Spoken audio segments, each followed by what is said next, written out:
379 KG गंजेई सह Bolero गाड़ी जबत कला लक्ष्मीपुर पुलिस।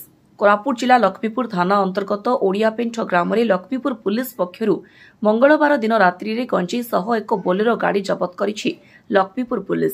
मिलिथिबा सूचना अनुसार मंगलवार दिन रात्रि रे ओडियापेंठ ग्राम निकटरे एक गंजेई परिवहन मामला चिन्हट करथिले।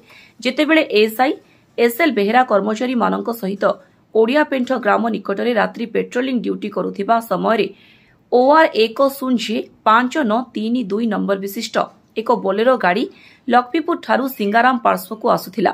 पुलिस पेट्रोलिंग गाड़ी देखि हठात गाड़ीटी ओडियापेंठ ग्राम निकटरे रास्ता कोड़े अटकी गला एवं ड्राइवर गाड़ी छाड़ी पलाई गला। पुलिस संदेह करी देखिला बेलकु बोलेरो गाड़ी भितरे विपुल परिमाणर गंजेई बोझी होइथिबार देखिबाकु मिलिथिला एवं घटनास्थलरु 300 ग्राम चोरा गंजेई सह बोलेरो गाड़ी नंबर OR 105932 विशिष्ट गोटे बोलेरो गाड़ी जबत करा जायछि। ए संपर्क में लक्ष्मीपुर PS केस नंबर 72/2025 तारीख 27/5/2025 पंजीकृत होइथिबार एसडीपीओ बिरंची नारायण जगत सूचना दैछन्ति एवं किए ओ केउ ठाकू एही गंजेई नौथिले ताहार तदंत चलिथिबार सूचना मिलिछि।